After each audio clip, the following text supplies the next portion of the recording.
Assalamualaikum warahmatullahi wabarakatuh. Saya Hafiz Yandi, KPIC semester 7. Ini adalah tugas praktikum retorika dakwah dengan tema Nuzulul Quran. Assalamualaikum warahmatullahi wabarakatuh. Alhamdulillah, wassalatu wassalamu ala rasulillah Sayyidina wa maulana Muhammad ibn Abdullah wa ala alihi wa ashabihi wa man tabi'ahu wa mawalah. Ashhadu an la ilaha illallah wahdahu la syarikalah wa ashhadu anna sayyidana Muhammadan abduhu wa rasuluh la nabiyya ba'dah. Allahumma salli wa sallim ala sayyidina Muhammad wa ala alihi sayyidina Muhammad. Judul ceramah singkat kita kali ini yaitu Nuzulul Quran. A'udzu billahi minasyaitonir rajim. Inna anzalnahu fi lailatin mubarakah. Sesungguhnya kami menurunkan Al-Quran itu pada malam yang penuh berkah. Kedua, inna anzalnahu fi Lailatul Qadar. Sesungguhnya kami menurunkan Al-Quran pada malam Lailatul Qadar. Malam yang penuh berkah. Satu tahun itu ada 360 malam lebih kurang. Malam yang mana? Dari 360 malam kemudian diperkecil, yaitu A'udzu billahi minasyaitonir rajim. Syahrul Ramadan alladzi unzila fihi al-Qur'an hudal linnasi wa bayyinatin minal huda wal furqan. Dari 360 hari lebih kurang menjadi 30 hari. Kami turunkan Al-Qur'an itu pada bulan suci Ramadan. Surah Al-Baqarah ayat 185.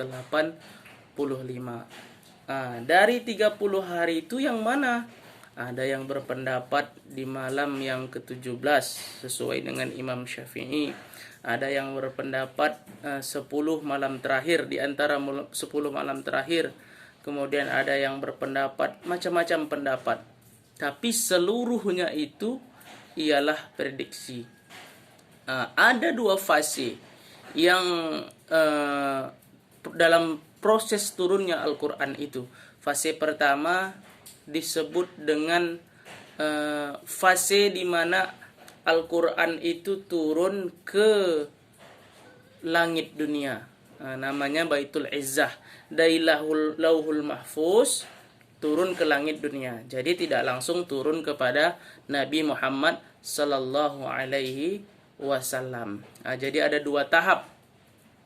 Yang dimaksud di ayat, jika dia pakai kata-kata anzalna, itu di dalam surah Al-Qadar tadi, artinya keseluruhan Al-Quran Allah turunkan ke langit dunia.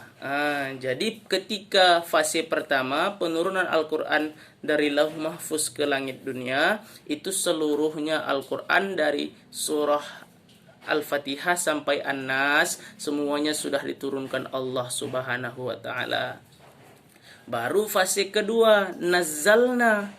Baru fase kedua itulah dari langit dunia turun ke Nabi sesuai dengan kebutuhan. Kapan turun? Ayat apa yang pertama kali turun? Kapan turun ayatnya itu? Ayat yang pertama itulah Iqra bismi rabbikal ladzi khalaq. Kapan itu? 17 Ramadan. Pada tanggal 17 bulan suci Ramadan. Itu tanggal. Jadi kalau misalnya penurunan dari Lauh Mahfuz ke langit dunia, kita tidak ada yang tahu. Itulah yang disebut dengan malam Lailatul Qadar. Maka itu malam Lailatul Qadar itu disembunyikan, tidak ada yang tahu kapan. Menurut penjelasan Nabi di 10 malam terakhir. Jadi tidak ada tahu pasti kapan Lailatul Qadar itu, karena Al-Quran itu turun ke langit dunia, tidak ada yang tahu. Tapi ketika Al-Quran dari langit dunia turun kepada Nabi Muhammad, baik melalui perantara Jibril atau langsung diberikan Allah, sesuai dengan keadaan, sesuai dengan kebutuhan Nabi ketika itu, jadi tidak langsung plek, langsung 30 juz, sesuai dengan keadaan. Maka disitulah para ulama berpendapat di situ adalah tanggal 17 Ramadan. Ini dia fase turunnya Al-Quran. Allah seperti ingin mengatakan Al-Quran itu beda loh dengan kitab-kitab yang lain. Yang kalau dulu kitab Injil, kitab Taurat, Zabur, itu turun langsung kepada nabinya, kepada Nabi Daud, kepada Nabi Isa, kepada Nabi Musa. Tetapi Al-Quran tidak. Al-Quran mulia. Allah turunkan dari Lauh Mahfuz kepada langit dunia, kemudian dari langit dunia barulah berangsur-angsur kepada baginda Nabi Muhammad sallallahu alaihi wasallam. Maka jika orang yang beribadah kemudian dia bertepatan dengan tanggal yang kita tidak tahu, maksudnya malam Lailatul Qadar, malam diturunkannya Al-Quran dari Lauh Mahfuz ke langit dunia, maka siapa yang beribadah itulah yang mendapatkan pahala 1000 bulan sesuai dengan surah Al-Qadar. Inna anzalnahu fi lailatul qadr wa ma adraka ma lailatul qadr, lailatul qadri khairum min alfi syahri, lebih dari 1000 bulan. Maka di malam-malam turunnya Al-Quran itu banyaklah kita membaca Al-Quran. Inilah sejarah singkat proses turunnya Al-Quran yang bisa saya sampaikan. Lebih dan kurang saya mohon maaf. Kelebihan hanya datang dari Allah Ta'ala, kekurangan dari diri saya pribadi yang dhaif ini. Saya tutup. Nasrun minallah wa fathun qarib wa basyiril mu'minin. Assalamualaikum warahmatullahi wabarakatuh.